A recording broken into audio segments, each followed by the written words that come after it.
It's a dark day. It's a very dark day, my friends, as Bitcoin has gone down nearly $800 since we last spoke yesterday. It's an absolute travesty, absolute craziness, and I would like to follow up on that 12-hour hidden bearish divergence as the targets have finally been met to the downside, what essentially that means, and then what if happens in the next, I believe, 5-day spread would confirm a bear trap, and of course, if it does not happen, then what are the next downside areas to be aware of?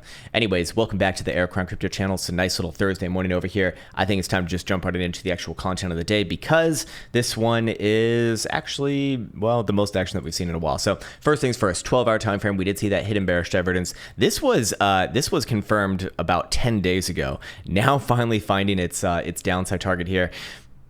Definitely took its time, you could say that, and we're seeing the biggest explosion of volatility on the 12-hour time frame basically since about a month ago, late July in this case. That was when Bitcoin made that leg down from about 30,500 to 28.8 in this case. Anyways, as Bitcoin does head down to the bottom side of the range, we were looking at a bottom side of the range somewhere around about 28,500 on a closing basis, and so far Bitcoin is still holding above it. So as we go through things, I do want to first get out of the way something very, very important here, that if it does happen, this would very likely extend downside targets coming into next week, probably the next like 5 to 10 days, let's say. And that would be the 5-day is going to be showing potential for bearish evidence right here. Yes, indeed, it is a phantom drive, but of course, you know, if it does confirm, which will be tomorrow night, by the way, yes, tomorrow night, yeah, 1 day, 19 hours, then yes, I'd probably be looking somewhere down around the next major area of interest, which is going to be about 27,000 bucks.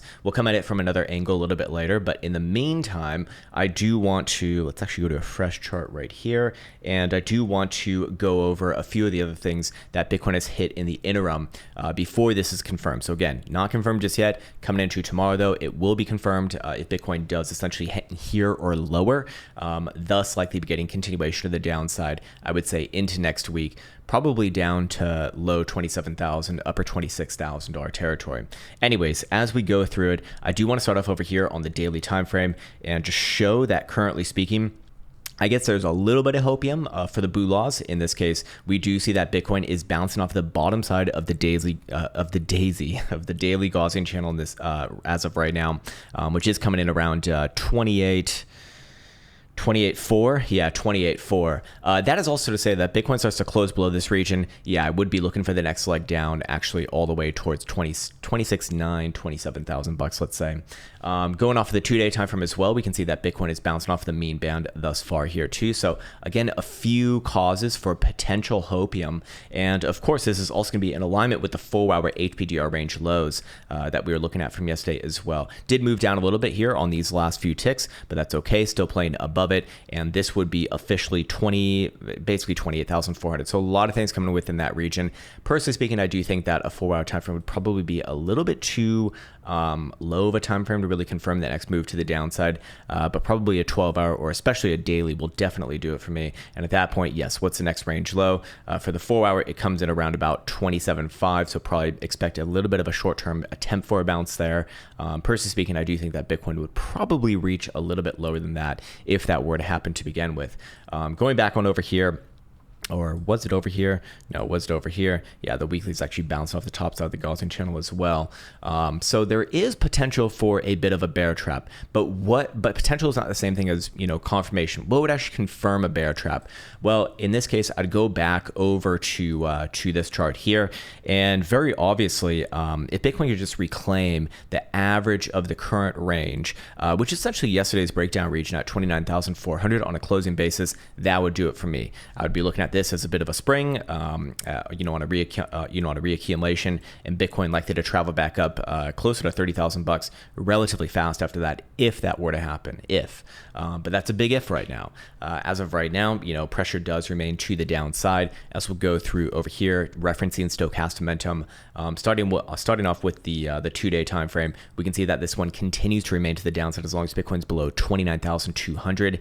Closing tonight, by the way, it's getting, you know, pretty damn crushed down there, to be fair. But ultimately, as long as it stays to the downside, pressure is currently on. Daily time frame is going to be a fresh twist to the downside. We referenced this one yesterday. That was not a good look. Another kind of harbinger of short-term downside, getting rejected right at the neutral zone and heading back down as long as Bitcoin's below 29 at 350 now. Again, on a closing basis. 12-hour time frame is also going to be down below 29.2. 6-hour time frame is going to also be down below 28,640, which Bitcoin's actually $10 below right now.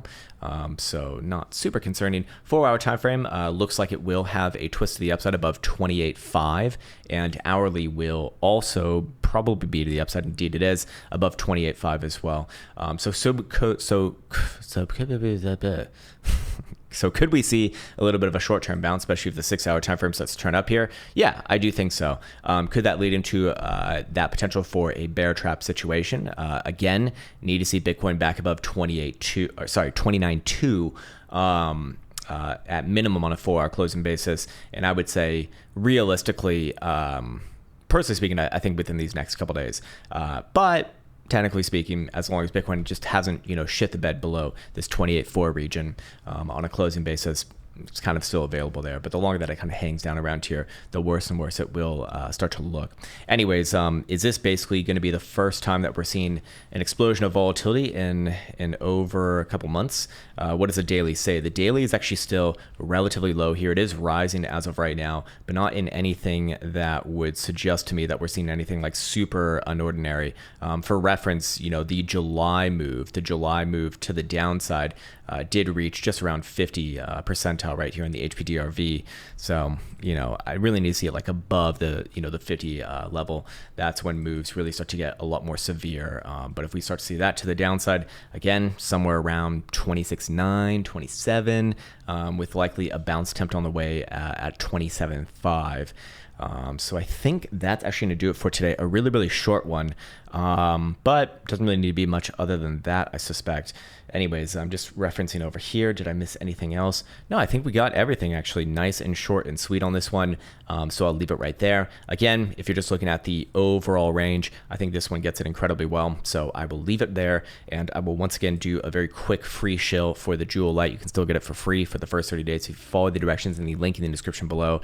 And I think that's a great place for me to be leaving off. So as always, I'd like to wish you the best bets. Take care, much love, and see you hopefully soon.